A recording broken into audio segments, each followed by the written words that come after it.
So we'll get started. It's a little after 8, and hopefully a few more will trickle in. So just to recap kind of what we talked about last time, I think mostly was about how we can see shared values demonstrated in various groups of people, and of course in the workplace. And so I think that's an easy way to identify what someone's shared values are, is just to observe their behavior. And so, but when we talk about shared values in the workplace, what are we really talking about? And I'm sure most of you know this if you're at this level in a business program.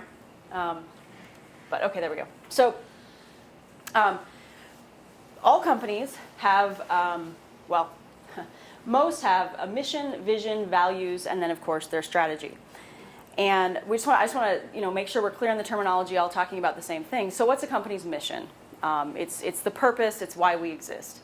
And that's usually stated on their website. Sometimes you'll see vision out there as well. These are different things. A lot of companies, if you look, you kind of look around and look for different mission and vision statements, they'll blend these. They truly are supposed to be different things because the mission, of course, is why we exist. This never changes. This is why we were brought into existence at all. Here's an example of a mission statement: to inspire and develop the builders of tomorrow. And I'll give bonus points to anyone who can guess which company this is. The vision statement is supposed to be the where. Where are we going? Where are we going to be in the next 3, 5, 10 years? How do we see this company looking in the future? So these really are supposed to be different things. A lot of time, though, you'll see them described as the same. And then values. The shared values, the core values, are the how we're going to do things. These are the principles that guide behaviors, that guide business decisions, business practices. What are you chuckling about? Oh, okay. So the values are if you read the Collins piece, these are core, these are fundamental, these do not change. So the mission shouldn't change, and the values never change. In fact, even to use some of the Collins questions, even if you were to start a different company, these values would be your values.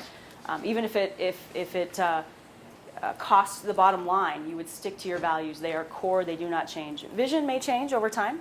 Companies evolve, probably should change, and business practices will change, but the values stay the same, and generally the mission stays the same as well. So a vision statement, this is not, in my opinion, not a great vision statement, but I like it: inventing the future of play. And values, this organization's values are creativity, imagination, fun, learning, quality, and care. Anyone know what company this is? Oh, I thought maybe you were. Oh, so everything is awesome, right? That could be their. Did everyone see the movie? No, the Craggle. Okay, I'm getting. Thank you. So the movie's great because it really does. You get to the end and it kind of embodies their values. So the story goes, the dad is trying to prevent the child from playing with Legos, and he wants them all to fit according to the instructions, and the kid just wants to play, and it's a cute story at the end, but reflects their values. And then the strategy is the what. These are the things that we're going to accomplish over the next couple of years. The projects, they're the goals, they're the different ways that we're going to achieve our vision. And so I just want to distinguish between these things as we talk about them. Strategy changes a lot. Strategy is going to change from year over to year. It's got to be malleable, got to be flexible, got to be agile in order to get to where you want to go. But values should not change. They are core. So why would we have shared values? And this is based on, hopefully you were able to read some of the materials. But why would a company want shared values?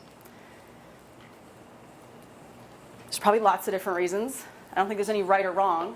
Can you think of any reason why would you want to go state them? So that way everybody's on the same page. Yeah. So the Zappos guy, Tony, I can't pronounce his last name.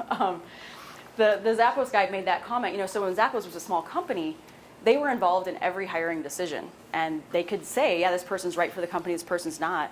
And as you grow and scale, you just can't do that anymore. You've got to have some way to say, here's the way we behave, here's what our values are.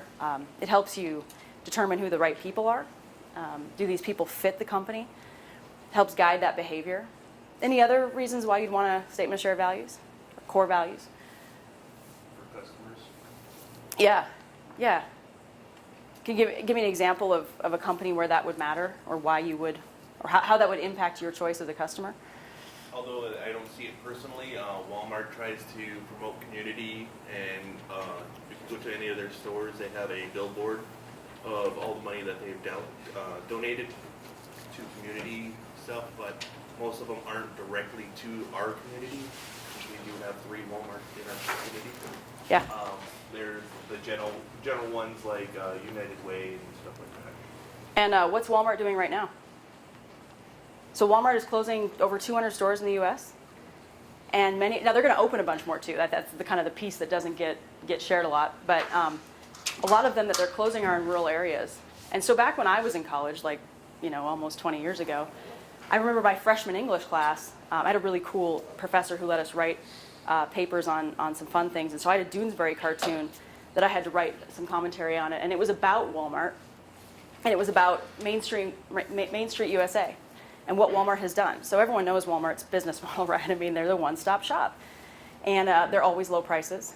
They're a large enough entity that they can actually, it's supply chain management, enables them to give to give you the lowest cost you're going to find. You walk into a Walmart store, it's going to be the cheapest price you'd find anywhere. And if not, they'll probably match it. And so they're able to do that, and they're able to offer everything in the same place. So what happens to the local grocery store, the local hardware store? So when I was a kid, my grandparents lived in Botno, and I remember going there. Botno has a Walmart. And my grandpa would buy my grandma's Christmas present at the drugstore. The drugstore had kind of it was the gift shop. And the hardware store was across the street, and he'd go over there and have it wrapped in the brown paper. And they had 2 grocery stores. We'd ride our bikes over and get stuff out of the little vending machines as kids. And they had a couple clothing stores, one across the street from each other. And I loved going shopping there. Prices weren't good, but they had different stuff. And now Main Street looks a little different there. And this is kind of I'm not going to say it's Walmart. I think they had a Pomida and Alco, I think, before Walmart. But it's the same concept, right? It's the one stop. You don't need to have a grocery store, and the grocery store doesn't have the leverage with prices, so it costs more, they go out of business. So the thing about Walmart that is kind of, I think, a little troubling, if you're a customer of Walmart, is their core value. You read Sam Walton's book, their core value is always low prices, right? Always going to give you the low price. And what are the implications of that? And for some of these small communities where they no longer have additional stores, this is creating a bit of a problem. I don't know if anyone's read anything on this, but it's kind of interesting to see what's happening with these Walmarts pulling out. For some communities, I think the nearest grocery store is, miles away. So it's created a bit of a challenge. And so let me ask you, does something like that for you as a consumer impact your decision on where to shop? No? Because I think that's an interesting question we can talk about in a bit, but does anyone here shop at a particular store or frequent a particular place because of their values? I won't shop at Dan's anymore. Why is that? Prices are sky high unless they're on sale compared to what they used to be, and they said they weren't. Even if they're on sale. Principles. So it's price? Anywhere but there. Yeah, is there a place you won't go because of their values? Connecting point. Okay. They have poor, The owner will only look for money. He'll try to gouge you as any way as possible. He has bad ethics. well, but money is a driving factor, right? So as a consumer, it's okay to say I want low prices, but I'm suggesting that the alignment of values is maybe less important than price is what we're. Well, I'm saying that they probably have no values whatsoever. Well, but that would be like saying as a consumer, just because I shop at a low-cost provider means I don't have values. You do have values, right? So they maybe just aren't important in that particular context. Or the value is, efficiency or price, cost, money. Yeah. I think for me, the values are important. Like I really like Patagonia and their stuff. And then and again, it can be pretty pricey, but I know that they treat their employees very well, and that they really live up to what their mission is, and they Right. put it all towards it. I think it's a really fun one too. They use a lot of recycled materials, right? Yeah. Yeah.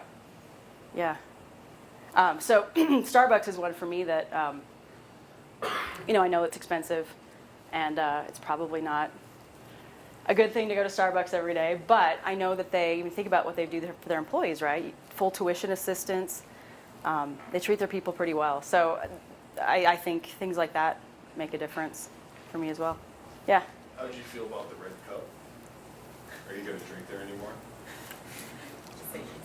What's the red cup? Where they got rid of the Christmas themed Oh, cups oh, and oh, brought oh, in yeah. just the red cups. Whatever. That was a big determining factor for me. Really? No. Oh. Yeah, that seemed like there wasn't a lot of there. I mean, I still like the other day I was I think it was at a Target where they still gave me a red cup and I was excited. It made me feel warm and fuzzy. I mean, it's the Christmas, it's the Christmas season. So, yeah, I don't know. I forgot about the red cup. Okay, so we'll talk, guide business decisions. This is one that probably wasn't mentioned. A good reason to have shared values. And I think this is one where, so you have your mission, we have the why we exist, we have the vision, where we're going, what we're trying to do, and we have our strategy, what we're going to do to get there. But values can help us make decisions when there are two potentially equally okay answers, right? It helps you decide which one to take. And I'll give you an example on a very small scale. So one day, being in HR is really fun, by the way. I think if I had practiced employment law in private practice, I would have stayed, because truth is stranger than fiction. The things you hear and learn and see are pretty fun. So one day I get a phone call from a manager that says, "We've got this employee. He's on the computer all day," which all of us are, and he's always got these web pages open, and he's got earbuds in, and I sometimes see him surfing, and there's no way he could be working. I want to shut off Facebook for the whole, I want to just shut down Facebook, make it completely unavailable. I said, well, first of all, let's talk about this earbud thing. That's not that uncommon. I think a lot of people are, used to working that way. I think that's probably a generational thing. I said, but is he getting his work done? Well, he can't be, because he's on the internet all the time. I said, well, is he getting his work done? And I thought, well, you should be able to answer that question pretty quickly. Is he getting his work done or not? If not, you need to be more involved, I think. So we chatted about it. I said, well, I'll call you back. And so we chatted about it, and we said, okay, we can choose to shut down content, make it unavailable to everyone in the company, or we can say no. So there's pros and cons to this. Arguably, should people be on Facebook during the middle of the workday? I don't know, a 5-minute break, what's the big deal, right? And if you shut it down on the company site, doesn't everyone have a mobile device they're going to be sitting playing on anyway, if they want to? And so ultimately we concluded we trust our employees. Integrity is a value, and that means that we trust them to get their work done. And if they're not getting their work done, then we have a different problem. And we concluded it's a management problem. We're not going to have any blanket policies saying we're going to shut down something or you can't be on the internet during work. And so I think some companies have decided that differently. I have worked elsewhere where certain websites just are not available. You can't do that. So I think it's a very small scale kind of thing, but I think in this case we allowed our values of integrity and relationships, I think with our employees, to dictate how we decided to handle that. Another example, several years ago, the rising cost of healthcare is no secret, and we had two different plans. We had a copay plan where all you had to do was walk in and you pay your $25, and we had a deductible plan where the deductible was pretty low. I think it was about $1,000, and employees could pick which plan they wanted to be on, and there was no premium for any of it, whether you were single, family, no premium. And so what we had seen is dramatically increasing costs, especially with the copay plan, because where people don't have to monitor kind of what's it cost. They just play a flat rate. It becomes pretty easy to not watch what you're spending. And so our costs had gone way up, and we were getting quotes from our carrier for renewals that were 10% increases. And when you're talking about a multi-million-dollar budget, those are not small increases.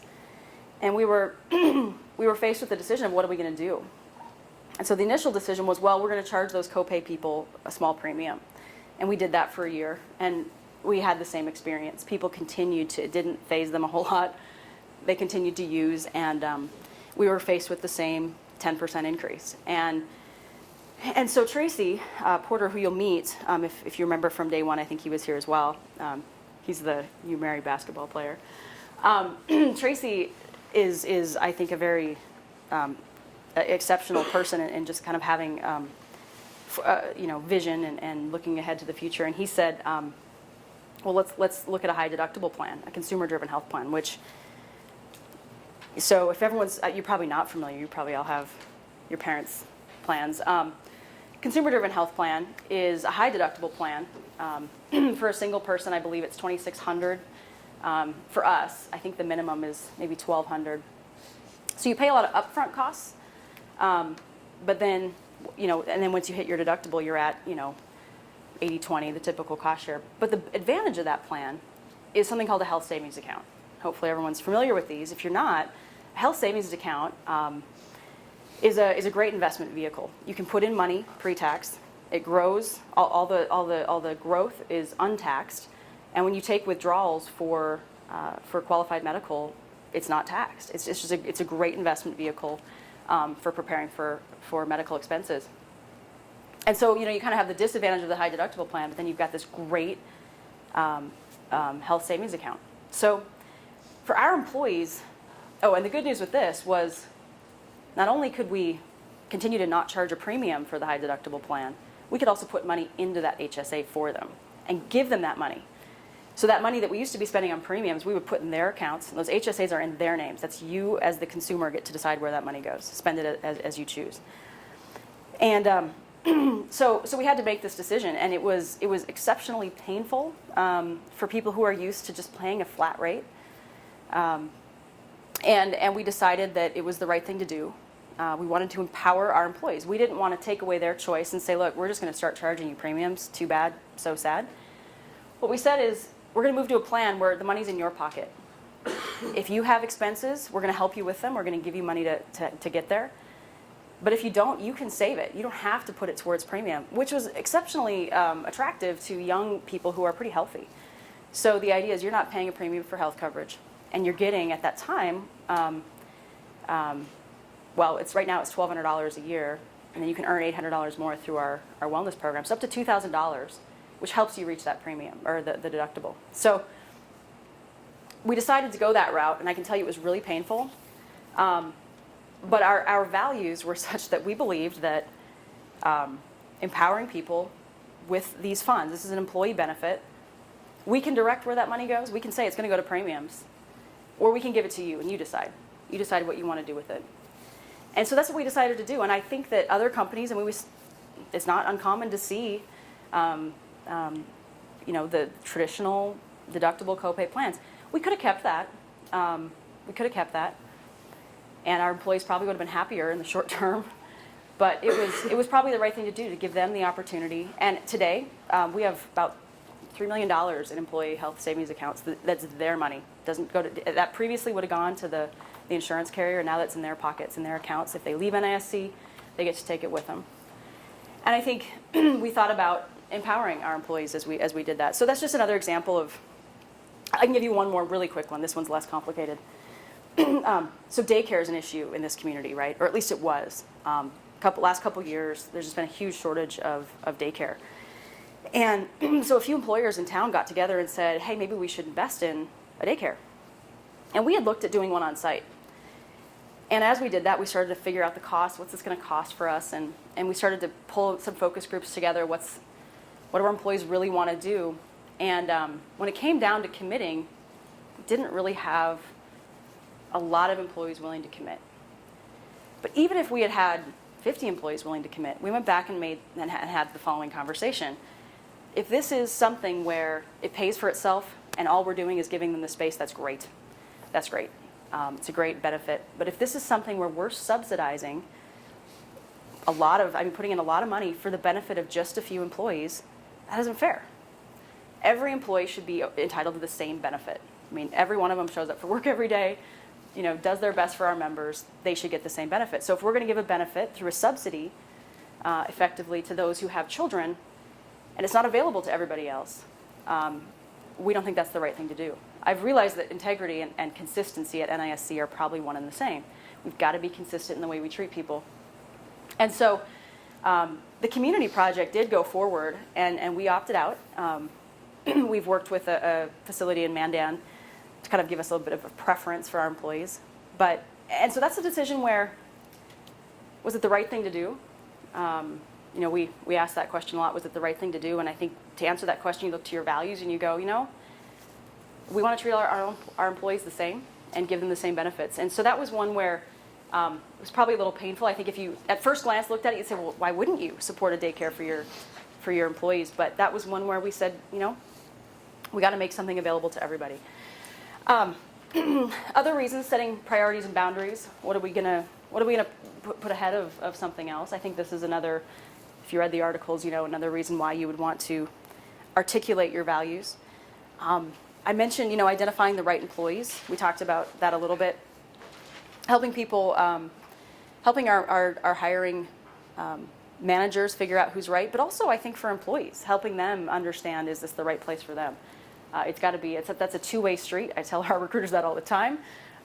This is why we love internships, because it's just as much we're being interviewed by the candidates. So having those values articulated, though, I think helps us talk the same language and make sure we're talking about the same things. Guiding employee behavior. This one, you know, was mentioned. This is probably the most obvious one, I think, within an organization. But I think if you remember from our discussion on Tuesday, it's not always clear, I think, what the values really mean. And I think just having values doesn't necessarily mean you have the right answer. So I'll give you an example. So we have a wellness committee. I mentioned our wellness program already. We've got a wellness committee that meets. We have half of our employees are in Lake St. Louis. We have a video conference, and so half of them are up here in Mandan. They get together, and Amy on our team is wonderful. She spearheads this, and she's kind of co-led this committee for us. And we're at a committee meeting, and they're talking about a project coming up in January that they want to do. And one of the employees, who's just really passionate about an idea for how to do this, is getting no support from the rest of the committee. And she's kind of advocating for it, and they're all shutting her down. They're like, you know what, we're going to push that off because we just don't, you know, we're too busy, and they had lots of reasons why they didn't want to do it. And they said, well, so they said, why don't we plan that for February, March? And this employee at this time is very frustrated because she's very passionate, which is a good thing. But she puts her pencil down, and she kind of throws her pencil down and pushes back and says, I don't want to do it then. And so a few values, you know, here. NISC teamwork means supports decisions once made. The committee is the committee. They decided we're not going to do it right now. We'll do it later. Our responsibility, it's your responsibility to speak and participate and be part of that discussion. But once that decision's made, you got to support it. That means you're part of the team, supports decisions once made. At the same time, we value our relationships. And having good relationships means having emotional intelligence, having empathy for your colleagues, understanding in this particular situation. She's very passionate. So Amy had a choice. So Amy is in people services, which means she's one of the keepers of the culture, Vern calls us. And that puts her in a bit of an awkward situation because she, more than anyone in that room, I think, had a responsibility to demonstrate our culture, model the culture. And so what do you do? And what Amy chose to do, and I support this, I don't know that there's a right answer here, and that's kind of why I'm saying you have values, but they don't always tell you exactly what to do. What Amy chose to do was to say, I gotta be careful not to use her name, let's say Jane. She said, Jane, we're a team, and this is what the committee's decided, and this is what we're gonna do. And I think that this is what we need to do. And she said it in front of everyone, which was potentially embarrassing for Jane, right? And so, you know, when she told me this story, I immediately thought, well, gee, was that the right thing to do? Because now is Jane going to be less likely to speak again? Is she going to feel intimidated? You know, and so how do you maintain relationships and respect other people while still holding one another accountable for our values? And it turned out fine. She said, you know, yeah, you're right, and we went on with the scheduled event. But it was one of those moments where, you know, you've got 30 eyes watching the decision that you're going to make, and I think what Amy did was perfectly fine, but I think these are the kinds of things that come up, and you go, well, what's the right thing to do? A more business focused example, I think, would be so you all know that NISC is a software company, and we have members that have used our software for long periods of time, and we also have competitors, and occasionally we lose a member to a competitor. It's never fun. It's always the worst sort of call that Vern gets when a member has decided to leave us. But it has happened, it does happen. And when it happens, because of our value of relationships, they're still our members. Until they're gone, they're still our members. And actually, even after that, they're still former members. And so when that happens, I think most software companies would go, okay, here's the export file, here you go. Here's what you need, here's all your data. But our teams actually help in the deconversion process. They offer them the same service, the same support they had while they were members, all the way through the deconversion process and sometimes after. What do you need from us? How can we help? And I think, again, being guided by, the right thing to do there is to export, give you your file, give you your data. That's the right thing to do. But I think when you consider our values, it's going the extra mile to say the right thing to do is to help you, to genuinely and sincerely help you. And so I think that's another way that our values guide behavior. Creating a sense of belonging, I think it's very true that you feel more at home with people who share your values. And I think we do have a sense of community, I think. Having those values gives us a common language to speak. We talk about the same things and we ask the same questions when we're making difficult decisions. I also think we talked about this, differentiating the organization, and we kind of brought this up already. Do the values make a particular company different? Do they make them stand out? Are there certain places that you will shop or go? I tell you what, Shields here in town, a little more expensive than if I were to go online, perhaps. But I tell you, their people know it. You get good service, right? They every time I go in there, they've got someone knowledgeable, willing to give you lots of time. Sometimes they want to give you a credit card too, which drives me nuts. But they're very, very helpful, and for that reason, I will shop there. And so I think, clearly their service focus is something that matters to me, and it does differentiate them from, say, whatever online outlet I may choose to go to. So I would also, there's one thing that, I have not read in any articles or seen in any books, but I think that having the same values enables trust. And I think everyone here is probably familiar with the Covey speed of trust, how important trust is in a business context at work. And I think that by sharing the same values, I can predict how other people will act. Certainly with my own team, I'm much happier to delegate something if I can trust how, even if you confront something unexpected, I know how you're going to act because I know what your values are. I know that we share them. We're asking the same questions. And so I think that's another reason why values are very important. So we talked a little bit about this too. Maybe it's more interesting to go back here first. So these are 3 organizations. I don't know if anyone read the Life is Good article. So Life is Good is a company. It's basically a T-shirt company started by these 2 brothers from Boston. They, when they were growing up, their parents were in a car accident. And does anyone know this story? Okay, so when they were growing up, their parents were in a car accident. They were a lower middle class family, and they made it through okay, but their dad lost the use of his hand, and it was something that changed the dynamic in the household. He was discouraged. Understandably so, right? It was very discouraged. But they said it kind of made him harsh, and it changed how their family was. But their mom was just committed to being positive. And every night at the dinner table, no matter what, I think there were 5 brothers. Every night at the dinner table, she would say, I want to talk about, everyone has to say something good that happened today. Let's talk about something good that happened to you today. And that impacted them. And when they got older, they decided that they wanted to sell optimism. And they created this company. I don't think it would have had to be T-shirts. It could have probably been any number of things. But now this is a company that's a $100 million company. Have you guys all seen the logo? It's usually a guy kicked back in a chair. Yeah? No? Okay. It's a great concept. Everything about them is positivity, optimism. And I think these are, and Tom's is another company. I'm sure everyone knows Tom's, right? Yeah. So, so Blake Mykowski, the founder of Tom's, recently published an article in the Harvard Business Review, which is pretty interesting to read. But the mission for him was using business to change lives. It wasn't about shoes. It wasn't about sunglasses. It was about changing lives. That was their mission. And so he got the idea while he was in South America, and had seen the impact that getting a pair of shoes had on a child, and said, I can develop a business around this, and it doesn't have to be. It's not going to be a nonprofit. It's going to be a for-profit business. And what I'm going to do is, for every pair of shoes I sell, and they're not going to be cheap shoes because they're not cheap if you've got any. They start at $40, I think.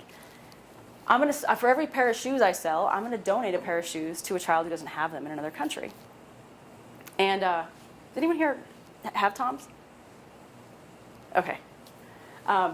So I have about 3 pairs, and Vern always tells me those are the ugliest shoes I've ever seen, but I so like them because of the organization. So, Toms is now a very successful company, and the article though was really interesting because Blake talks about the company becoming more about the product. They, at some point, your mission is what it is, but you start making shoes and you're selling shoes and it's really successful, and what's next? And they got all kinds of wild, fun designs, and they got into sunglasses, and they have a program that also gives away glasses for every pair of sunglasses they sell, and their sunglasses are they're expensive. So it pays for it, but it's been a very successful business model, but it became about the product, and he kind of took a step back and he said, I don't love coming to work anymore, and so he took a sabbatical, and as he took that sabbatical, I can't remember exactly how he bumped into somebody who was working with an organization in Rwanda with coffee. And they found that they were producing this high quality coffee, and if they washed it with clean water, I'm not quite sure how this works, but they could sell it for more, and it was a more valuable product in the marketplace. And so we paired up with this organization and started selling this coffee. And so for every bag of coffee that you buy, they provide a week's worth of clean water in a developing country. And he talked about how this reinvigorated his I think passion for the business, for what he was doing. Because his purpose, the mission, was always supposed to be using business to improve lives. And so for these organizations, I brought these two up because I think they're kind of interesting organizations. They're both for-profit. They're not nonprofits. But their mission really is their values. They're so intertwined that their mission is their values, and they market it. So that's another way that you can use values, is to market your product. Does anyone else have examples of organizations like this where, we know we don't, there's certain organizations we don't like because of their values, but does this get the wheels turning? Are there things that you've bought because of, or places you've gone? Yeah? I'm really passionate about this kind of company, but there's this company called Sevenly that does, the founder actually wrote a book on it's all about the company's mission, but the book's called People Over Profit, and kind of how that all values it. And they have a subscription box that comes out 4 times a year that they don't fill it with their products, but they fill it with products of different other socially conscious companies that so then it also gives those smaller companies a platform to get a wider audience too. So they're help promoting other companies and in the same first respect. Yeah. And are you willing to pay more for those things? Oh yeah, I always invest more in it. I don't buy from companies that. Yep. And so Life is Good, actually, I didn't mention this, gives, I think it's 10% of their proceeds to charitable purposes. Kind Bars, you're all familiar with Kind Bars. They their founder wrote a book called, so we always say do the right thing. The book's called Do the Kind Thing. And that's an organization that also, for every bit of revenue or profit it has, it donates a share to companies that are also trying to do good things. And so these are organizations that can actually market their values because their values are implicit in their missions. Their missions are not about particular goods or services as much as they are about the values and principles that they have. So I've got the Bizman Food Co-op on here, just as an example of a co-op. Is anyone a member of the food co-op? Scott's a member. So I joined the food co-op, and food co-ops are probably a little bit looser, but there's something implicit, I think, in their values just by the nature of their business. I mean, what do you suppose the values of a food co-op are? Access to fruit or whatever, vegetable, whatever food you need for cheaper prices than local. Well, they are local though, right? But I mean like Dan's and Yeah. Cashwise, everywhere else, just cheaper and easier access for fresh, locally grown. It's local, it's fresh. Yeah, and so I think, so it's as a cooperative, and I guess I was thinking Tracy was here already, but talking about the cooperative business model and how that's different. Does everyone have a general sense of how the cooperative business model is different? Okay, so it's owned by the people that shop there. It's owned by the people sometimes who work there. Some co-ops require you to actually work at the co-op. This one, I think, is a good example of how a particular organization, because of its business model, is how that impacts the values. And I think NISC is, as a co-op, I've watched this. So Jeff and I had this interesting discussion. You'll have Jeff next week.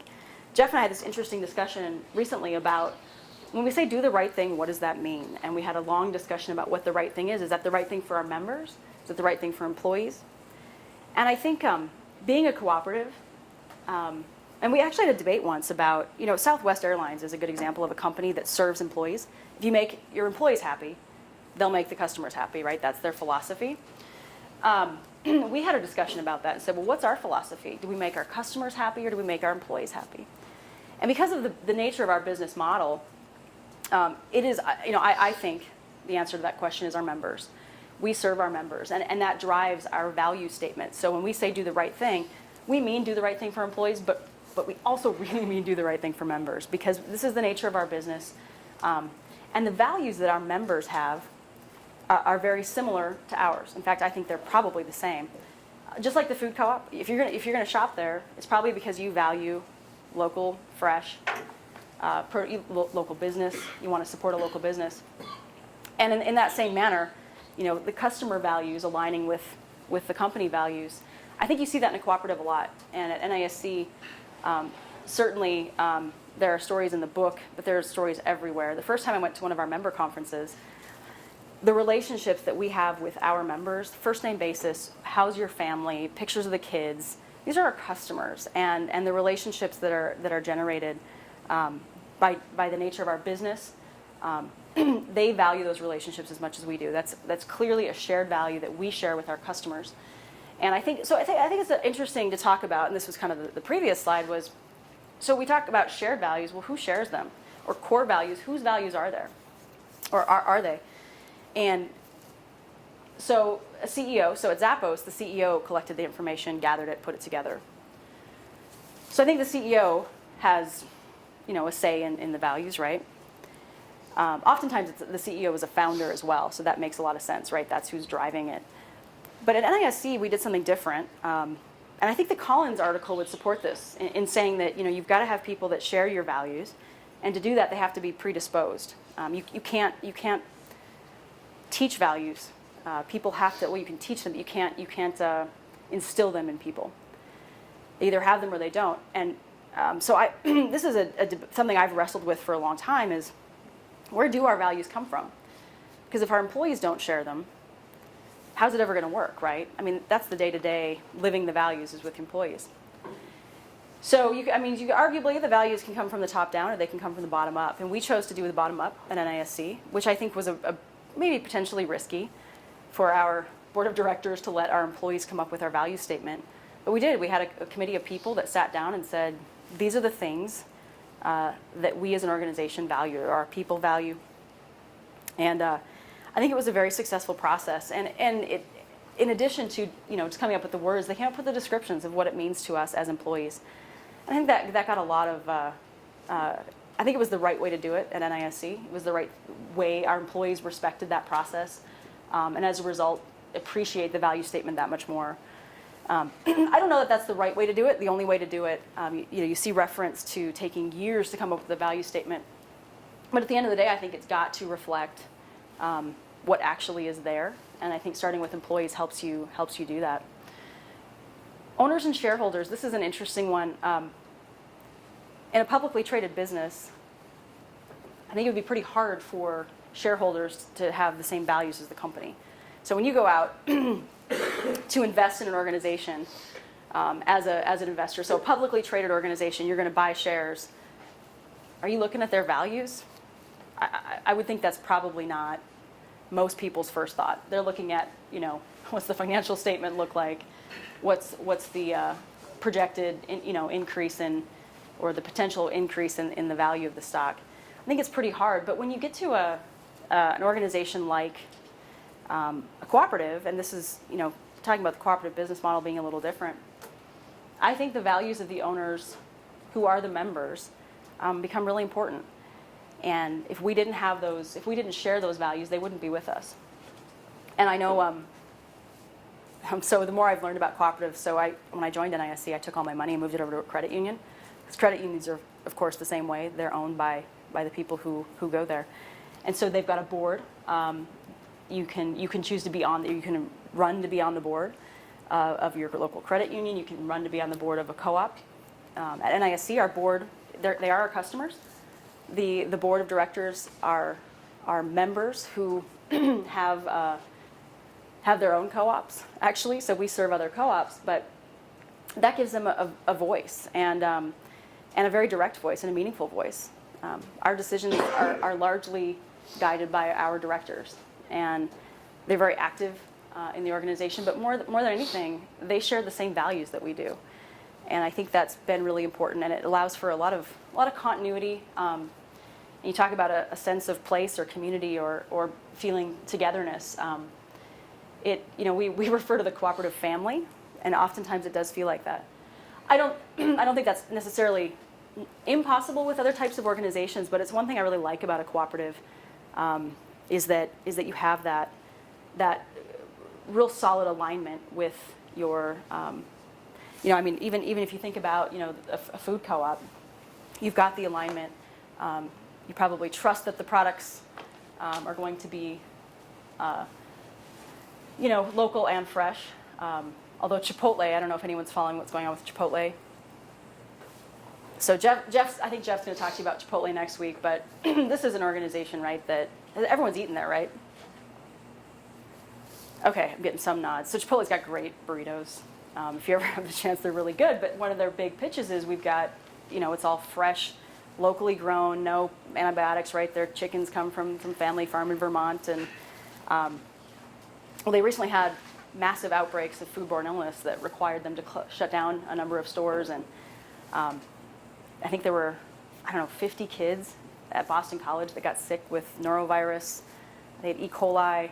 Anyway, their stock plummeted. It dropped dramatically in this time, and so sometimes you go into an organization and you think, well, the values are fresh, local, farm raised, and the customers do share those values, but sometimes so there's good alignment there, but that's a whole different problem that they're having right now. But because of I personally value those types of things. Farm raised. I like the idea that it wasn't manufactured, and so I was a Chipotle customer and will continue to be, just knowing that there is some risk with that. And so we talked a little bit about alignment of values with customers. So alignment of values within an organization. Amazon. Let's get you guys talking again. So did everyone have a chance to read the article, even if it was just right now? No? No one read the article? You did? Okay. That makes it a little... So how would you describe Amazon? Not what I thought from that article. So it's kind of eye-opening about the article, how cutthroat they are. Yeah, so what are some words you would use to describe Backstabbing. the culture? Backstabbing. It is from the article, Yeah. according to the article. I thought they were just like any other supplier, just more efficient, I guess, along the values of making sure the customer got their product. I knew that, but I didn't know what went on behind the scenes from that article. Anyone else? Okay, so raise your hand if you read it. Okay, so just even one or two words to describe what you, from the article, what the culture was. Very competitive. Competitive. Would you describe it as, well, so let me ask you this. Would you want to work there? No, no one wants to work there. Okay, so for those who didn't have a chance to read it, there was this, I don't want to call it an expose, but the New York Times published an article that had they'd done some research, right? And there's actually a book about the Amazon way that you can read as well, written by a former employee. But so Amazon, very profitable organization. Jeff Bezos, I think, is one of the most wealthy people in the world. It's great. I'm sure everyone here is an Amazon. Who's not an Amazon customer? Who's not Amazon Prime anymore, right? It's what can't you get on Amazon, and you can get it in 2 days. It's a great thing. I remember when Amazon first came out, you could only get a few things, mostly books, right? It was all about books. And now there's, literally everything. And how many different independent stores link through Amazon? Used things. It's such a great organization or business if you're interested in buying online. Well, one of the things is, or how did they get there? And the article talks a lot about, maybe I can find a couple passages here that are a couple statements. So, they talk about the nature of the work being really challenging. They talk about purposeful Darwinism. In other words, they're going to work you pretty hard, and they're going to weed you out. The idea is if you can't make it, you got to go. And I don't know if anyone here is an accounting major. Accounting firms have this reputation, law firms do too, where the first few years are, well, at least large accounting firms, large law firms, where the first few years are really rough, and we're going to weed you out. That's the idea. If you don't want to bill 2,000 plus hours this year, okay. But once you make partner, life is supposed to get a little better, in theory.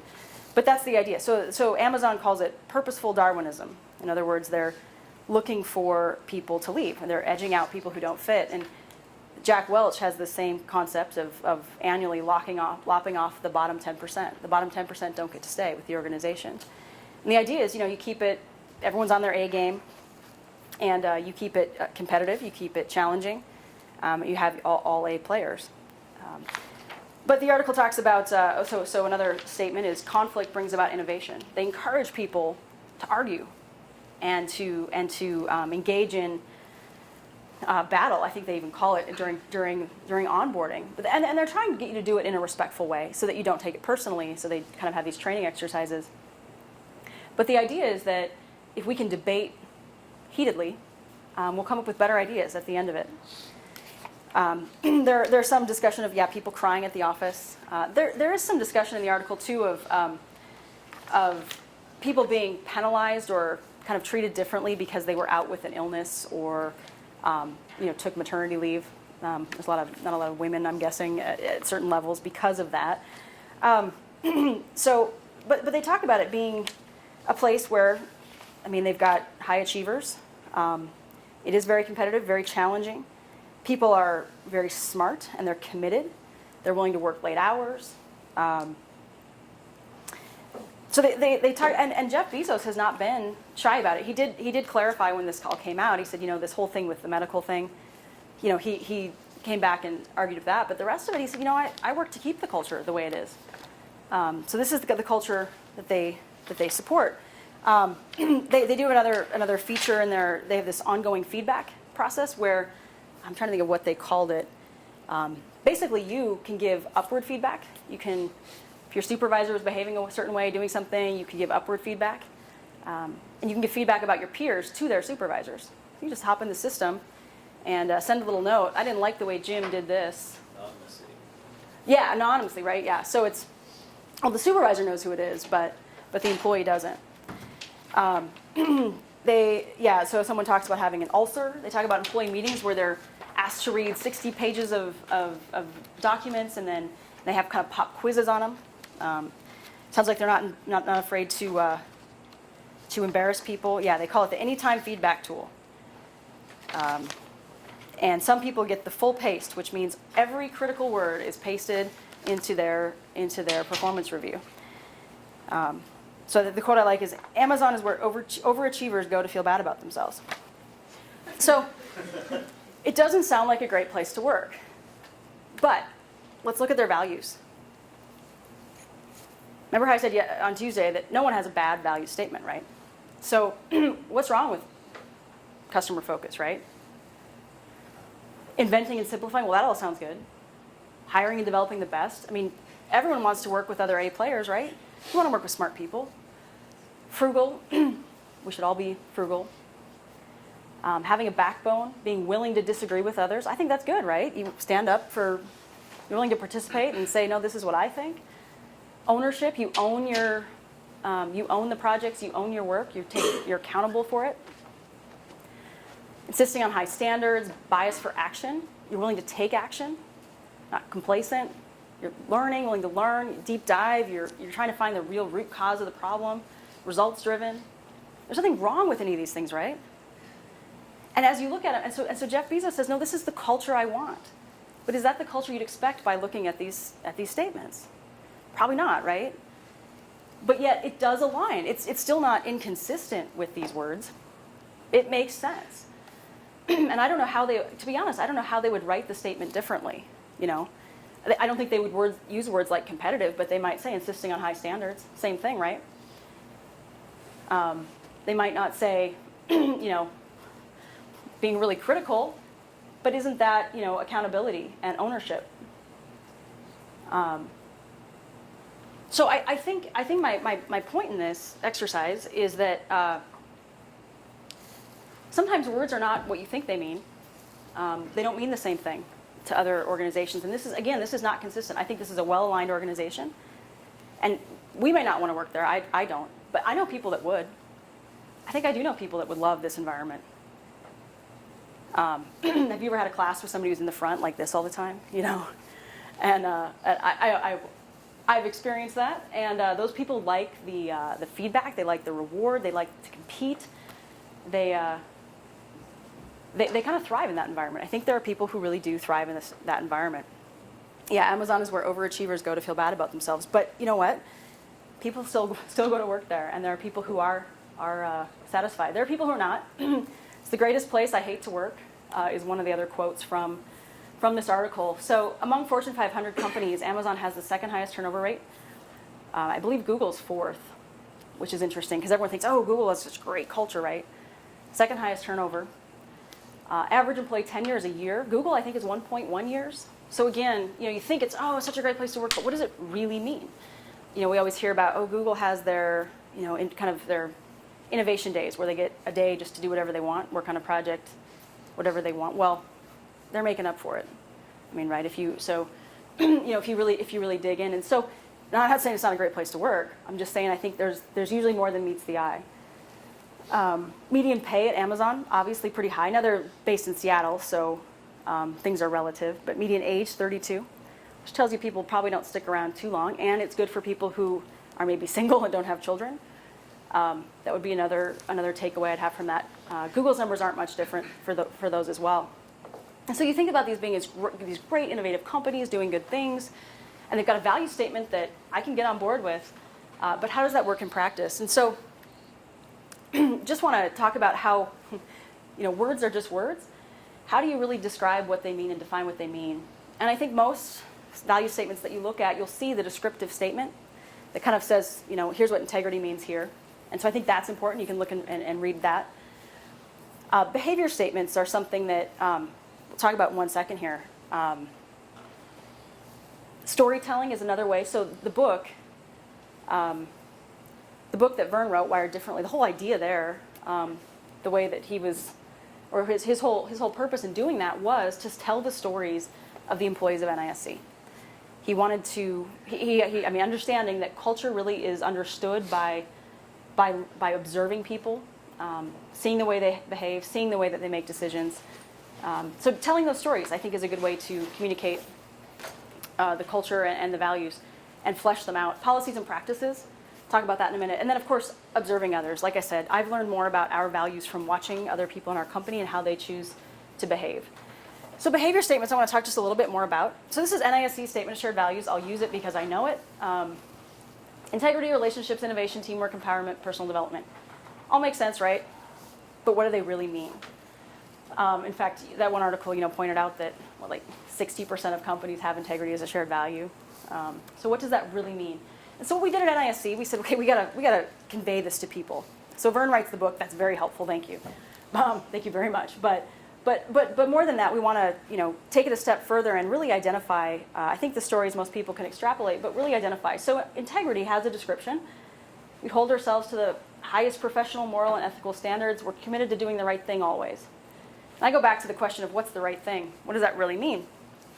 And so we sat down with a group of managers and we said, okay, let's translate this into a business terms. Because our performance evaluations historically have been 50% based on your commitment to our values and 50% on what you've accomplished. So it's not just what you do, it's how you do it. And I can tell you, so the scoring system for values used to be 0 to 2.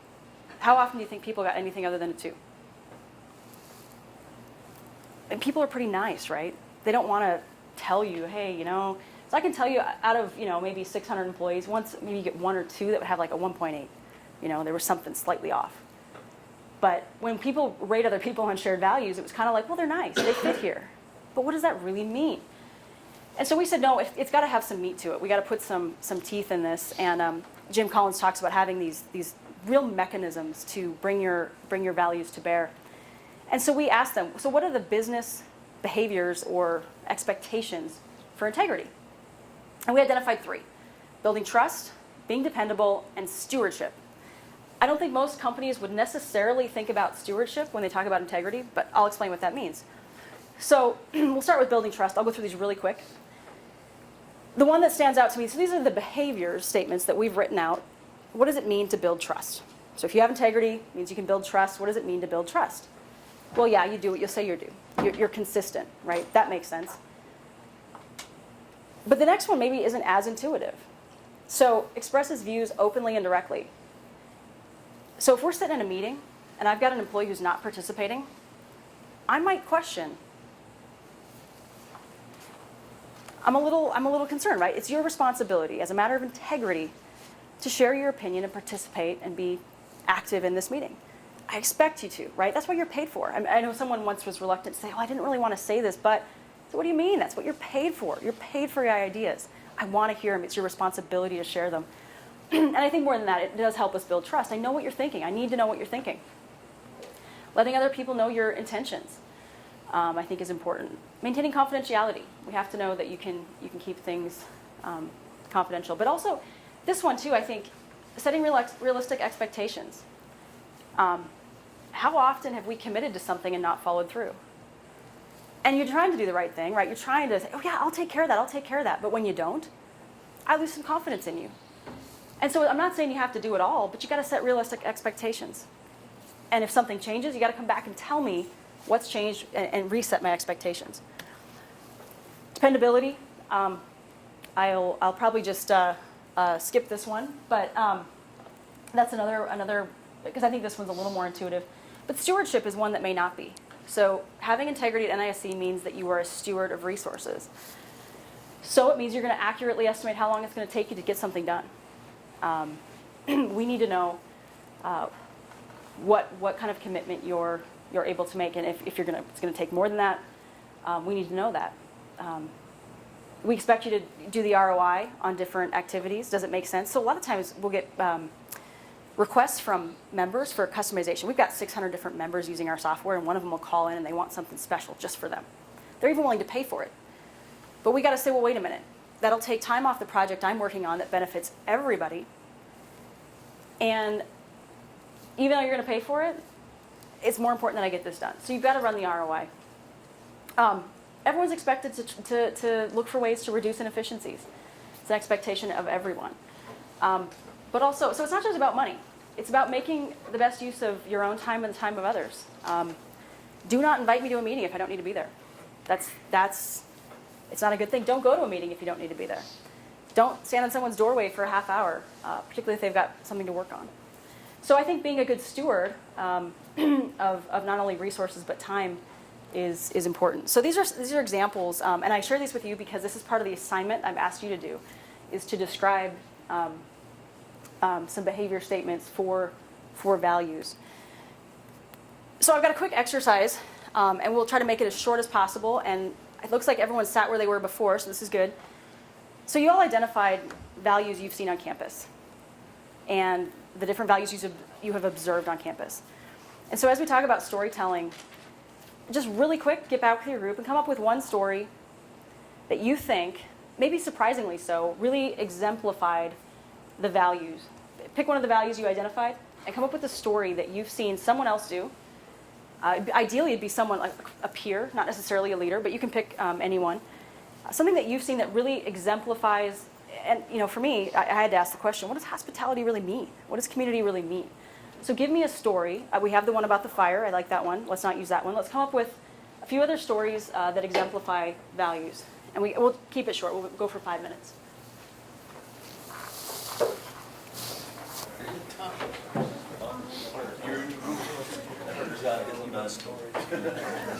That fire story,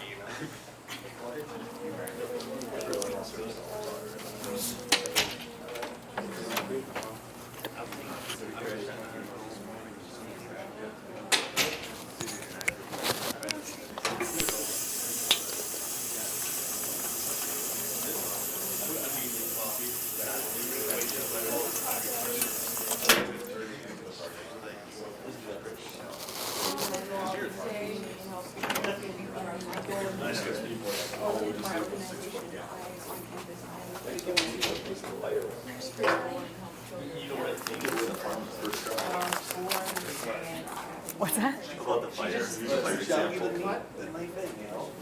That was a good example. That was perfect. So, oh, it can't be there. So let me ask. I mean, so prayer, it seems like would be obvious, right? Same with service. Everyone does service here. It's a day. So think of a situation where someone. So I'm going to talk about servant leadership. That's my last slide. But Gary, oh, these are- this way. Yeah, Brennan. I think I okay. Oh, that's where it was. Yeah. Okay. There. Yeah. Right, yeah, of course. Good morning. Thank you. There's got to be some example though of someone going out of their way. You go. Day's not over. Okay. Oh, you do. Okay, good. Good. Well, that was fast.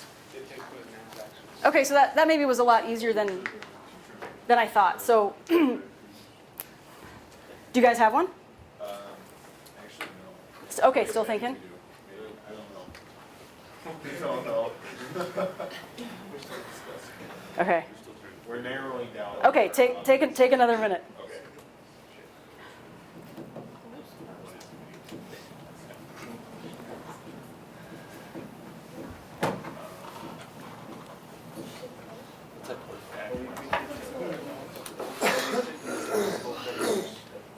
No, it's not. It's Baseboard. I have a base for it. So it just sends low frequencies.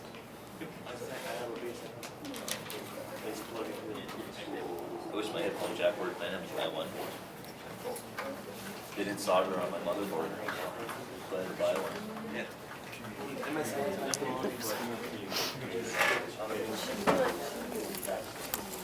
I would just go for a USB headset.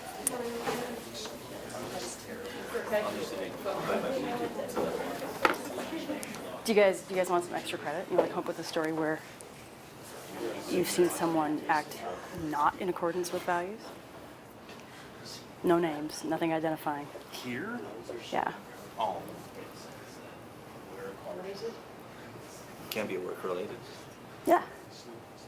I can think of two. It has to be, I guess, within the school. Yeah, no, it could be. Well, either. But Can it be along the lines of the work values that they don't follow in? yeah, right? I already know what you're talking about. The sleeper? Oh god. Well, so wait, but someone's sleeping at work? Yeah. But that's one of the pay-to-play values, right? That's not a Oh no, this is like blatant, I'm gonna put my feet on the desk and pull. right. But that's not a core value, right? That's just the minimum expected behaviors, right? It states it's kind of I mean, so Well, you work at the same, in a call center. While he's in the queue. right? But well, that, I mean, there's directors but- right behind him. Yeah. so I have to laugh. So one of Google's core values is You have to sleep. You can take the nap when you need it. no, they have an app. No, but so perks are not values, right? So one of Google's core values is you can make money without doing evil, something like that. I'm like, I'm thinking to myself, what a low bar. What a low bar, right? I mean, it just seems like a They pretty. did go to bat for one of their values, provide information to everyone against China. They went to bat, lost big time, and then came back and won. Right. So there are core. I mean, so that to me is more core. But to say, so seems like a pretty low bar. No, I'm talking about things where people have behaved in a way where it's just like. Yeah, I have a million examples of things. Culture is real culture, real values. We're just different perspectives here. Yeah. I think you would like, I can do it. You would.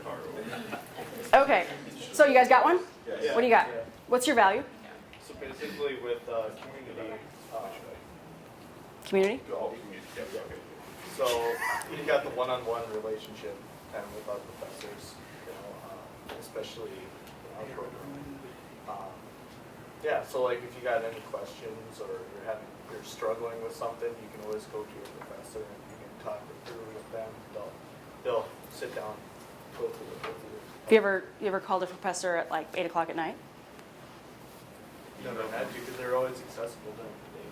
So Emails run at 3 in the morning. Did you get a response? That's cool.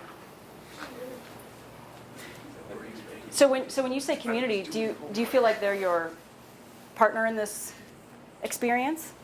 Well, yeah. You're all part of the same team. They're not like, oh, that's the professor, or up here. I'm a little afraid to. No, it's a community. Yeah. That's how it works, I guess. I like this story. You email someone at 3 a.m. and they do respond. That's cool. Okay, what else? Who's got another one? I already talked about the values of servant leadership and community and Yeah. community outreach. So one story, kind of example we were talking about was just like service day and all the participation that the school had in it. Like the group that I was participating with, we went out and raked leaves for one of the safe houses in town. And I guess another example would just be some of the community outreach that on the football team that we do. We went to the Hagleys and helped roll sod out for them, and just kind of examples like that, showing our servant leadership along with outreach for the community. You guys also go to the grade schools, which is really cute. They love that. My son's at Grimsrud, so I know that. So let me ask you about that on service day. Is it all students? Well, we're all invited to participate. So are your faculty also attending and serving as well? Yep. Leadership? Everybody? No one's afraid to pick up a rake? I mean, I'm assuming that's. Yeah, well, Yeah. everyone's invited to, nobody's required to. I believe a lot of people jump on board. So is it mostly students, or who all shows up for that? It's mostly students? They cancel classes for the day. Oh, okay. Yeah, that's committed, right? Okay. Do you guys have a story? So ours, we kind of have two, but they go along the same lines. Would be so community and hospitality. And so one is Deb. She's right up here. She does the calf. She's like the person who swipes your card. And so every Wednesday she'll have a hump day shirt on, and she has her little camel out, and she'll always decorate the place for like every holiday, and it's like just knows most people by name and always greets them. So her, and another one was, and one of the like card swipers, but up north, Wayne, it was her birthday last year, and so one of the other employees wrote wish Wayne a happy birthday, in a spot where she couldn't see it, so she had no idea that people saw the sign. And all the students kept coming in and wishing her happy birthday, and they sang to her, like all 400 students, and so both of those. Yeah, it almost sounds like the word should be family, not community, I mean, it sounds. Okay, what'd you guys? We went with the servant leadership aspect, and it's just certain instructors will just try to bend over backwards to make sure everything is all set up. Just to keep you on focus without, trying to humiliate you. Did you want to hear the bad one? Yeah, so I also asked if anyone's got one. And did you guys have another good story? Okay, because you looked like I moved on too soon. I apologize if I did, but so then the next question I asked, since they were done so early, was can you give me an example of someone not behaving in accordance with the values? And I work with the employee that tries to do the minimum amount. He will try to make changes in order for him to avoid getting work or having him to do work, which in the last year he's pushed a lot of work towards interns, which we sometimes don't have knowledge to do or anything like that, but the workload is all on us. And in turn he decides he can sleep for roughly 6 hours a day because our manager doesn't really keep an eye on us. So this is at work? Yes.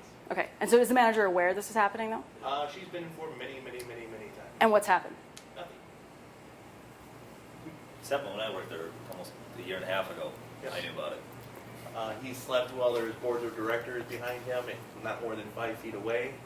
There's other managers that have come in and seen him do that. And So how aligned is your culture, that culture, with the values? I mean, I'm assuming teamwork may be a value? teamwork, respect, there's a couple others, but I don't have them off the top of my head. But yeah, he's the oddball. So that's the other thing with values is accountability for values. And I will tell you guys from my experience that holding people accountable for, not having the skills is one thing to say, hey, how can I help you get up to speed on this? How can I coach? But holding someone accountable for values is much more difficult, and you see it let slide a lot. I mean, I see it, you guys. I mean, having values doesn't make you perfect, doesn't mean you're going to do the right thing all the time, and I mean, everyone makes mistakes, but I think it's just the consistency of that. I mean, if this has gone on, you've both experienced the same thing. I mean, it doesn't sound like there's a huge commitment to the values, and I mentioned that on Tuesday. When you see that happen, you kind of go, well, the values are just a thing on the wall. And that's something that we talk about a lot, trying to make sure that the values are more than just something on the wall. So I'll buzz through these really quickly. Some of the ways that we try to incorporate our values to make sure that every single day that people see us truly reflecting the values and how we make decisions in recruiting and hiring. We have turned down, you saw the story, we've turned down good candidates if we don't think they fit. We've let good people, smart people go. I mean, not in a bad way. I mean, it's kind of been a mutual, where they could have done a lot of work for us, or they could have, they're really bright people, effective people, but it's just not a good fit. And you have to be willing to make those decisions. And so I can tell you, there's nothing more disengaging for employees to be on a team where somebody is not behaving in accordance with the values and no one does anything about it. I've seen this. And so I think you have to hire the right people, and you have to be willing to wait for the right people. I was really excited. We had strategic planning with our board, and we've got a whole bunch of stuff to do. We got a big backlog of work, and they all agreed, wait for the right people. We'll wait for the work. You get the right people. Promotions. This comes up, right? I've sat on a promotion. We have denied a requested promotion for a particular employee because he can't get along with other people. He's really smart, and he is doing all the work, but he can't get along with other people. He cannot work with other people. And so we sit down with him, we talk to him, and it's discouraging for him. And he's finally starting to see the light, I think, that the behaviors he has have to match up with our values. Job descriptions. We put this in every job description. You've got to meet our shared values. Now, we don't do a good job of it. I think we need to beef that up, but it's part of your job description. Like I said, our performance management, 50% of it's based on your commitment to values. And that is how we hold people accountable. Compensation. People seem to know in organizations what other people are paid, just the way it works. And if they know that somebody who is not acting in accordance with the values is paid more, that's frustrating. At the same time, we reward people who fit the culture and who exemplify the culture. And so your compensation system has to match your values as well. Benefits, I talked about being fair and equal to everybody. Our benefits plan, we have an incentive bonus pool.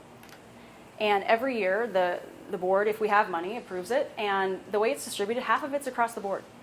Teamwork is one of our shared values. We succeed or fail together. So half of that is across the board. Everyone gets half. The rest is based on merit. So I was just, to your point about, you can have values, they can't just be a plaque on the wall. Everyone knows the story of Enron, right? Financial, or this, huge energy company, terrible fraud. I mean, they're the worst case, or actually the best case to talk about something like this. Their core values, communication, respect, integrity, clearly not even trying to live by those values. Deliberate fraud, criminal actions, definitely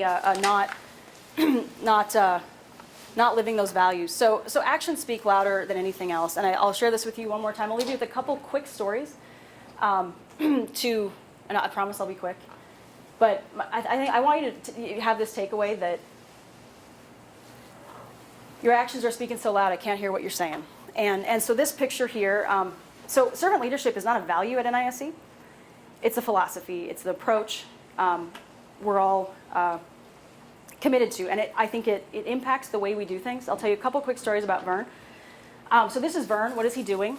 He doesn't know I took this picture, by the way, so I'll have to remove this from the slides. But he and I were in Wisconsin at our Wisconsin office. And we're driving to the office in the morning, and he pulls over the car. I'm emailing on my phone or whatever. He pulls over.